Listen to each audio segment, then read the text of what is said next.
বড় মসজিদে সুতরা ছাড়া মুসল্লি কত দূর দিয়ে যেতে পারবে?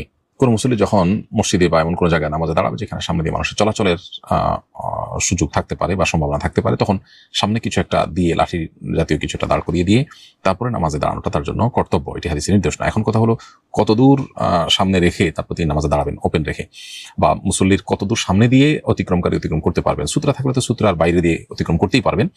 আর যদি সূত্রা বা লাঠি জাতীয় কিছু দাঁড় করিয়ে না রাখেন মুসল্লি, তাহলে কতদূর সামনে দিয়ে যেতে পারেন? তার উত্তর হলো, মূলত উদ্দেশ্য যেহেতু নামাজি ব্যক্তির মনোযোগ নষ্ট না হওয়া, অতএব তিনি নামাজে স্বাভাবিকভাবে সেজদার এরিয়ার মধ্যে তার নজর থাকার কথা। এটুকুর মধ্যে নজর রাখলে যতটুকু তার নজর যায়, সেজদার বাইরে আরো এক কাতার পর্যন্ত সাধারণত নজর যায়। অতএব 2 কাতার পর থেকে অতিক্রম করলে সেটা ইনশাআল্লাহ গুনাহ হবে না। অনেক উলামা ইকরাম 3 কাতারের কথা বলেছেন। অবশ্য অনেক উলামা ইকরাম জাস্ট 1 কাতার সেজদার জায়গার বাইরে দিয়ে যাওয়ার অনুমোদন দিয়েছেন, কিন্তু সতর্কতামূলক মত হয় 2য় কাতারের পর থেকে হাঁটাচলা করলে ইনশাআল্লাহ সেটি আশা করা যায় নাজায়েজ হবে না। তবে যিনি দাঁড়িয়েছেন তার কর্তব্য ছিল সুতরাং নিয়ে দাঁড়ান। তিনি না করলে সেক্ষেত্রে যারা অতিক্রম করবেন তাদের দায়িত্ব হলো নামাজি ব্যক্তির মনোযোগ যেন নষ্ট না হয় সেভাবে চলাফেরা করা।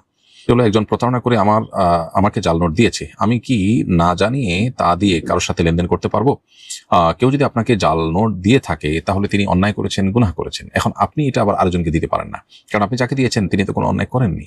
যে আপনাকে দিয়েছে আপনি তাকে যদি আবার দেন তাহলে সেটা জায়েজ হতে পারে, কিন্তু যে আপনাকে দেয়নি এরকম একটা মানুষকে আপনি দিলেন, তাহলে তার তো কোনো দোষ নেই। একজনের দোষ তো আরেকজনের ঘাড়ে আপনি চাপাতে পারেন না, তো এই জন্য এটা জায়েজ হবে না।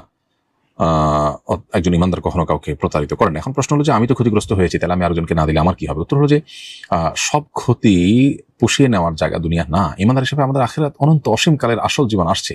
সো এখানকার যে ক্ষতিটা পোষাতে গিয়ে আল্লাহ নাফরমানি হবে, সেটা যদি আমি অ্যাভয়েড করি, আল্লাহ তাআলা এই ক্ষতি আমাকে বহুভাবে পুষিয়ে দিবেন আখিরাতে ইনশাআল্লাহ। অতএব ইমানদার কোনো হারাবার কিছু নেই।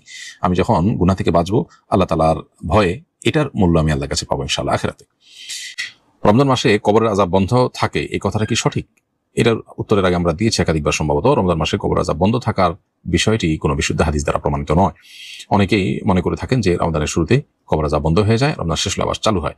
এই মর্মে যে সমস্ত বর্ণনা পাওয়া যায় এগুলো কোনোটাই বিশুদ্ধতার মানদণ্ডে উত্তীর্ণ নয় বা সহিহ কোনো হাদিস দ্বারা এটি সাব্যস্ত নয়।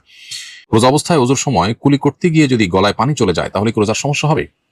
অসতর্কতা বশত যদি আপনার গলায় পানি প্রবেশ করে অথবা কোনো খাবার চলে যায় অসতর্কতা বশত, তাহলে ফোকাহে আহনাফের মতে আপনার রোজা ভঙ্গ হবে। তবে এর কারণে আপনার শুধু কাজা করতে হবে, কাফারা করতে হবে না।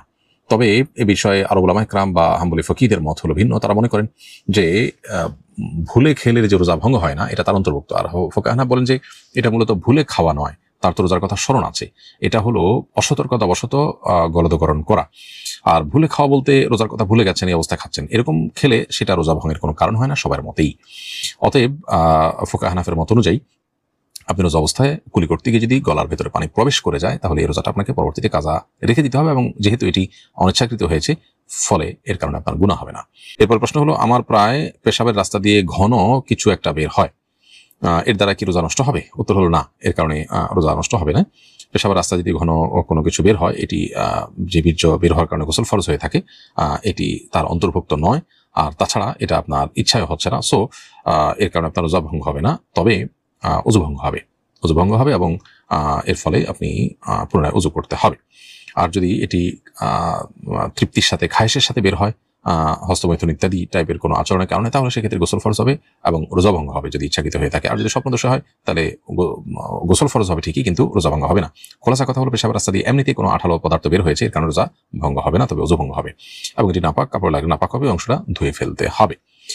এরপর প্রশ্ন করেছেন মনে আক্তার, আপনি লিখেছেন মাসিকের প্রথম 3-4 দিন পর আর ব্লাড দেখা যায় না, এরপর আবার 2 দিন পর হালকা একটু দেখা যায়, আবার কোনো কোনো সময় ব্লাড আর দেখা যায় না, এভাবে করতে করতে পুরো 8-9 দিন চলে যায়। প্রশ্ন হলো আমি কততম দিন থেকে পবিত্র হয়ে নামাজ রোজা রাখতে পারবো?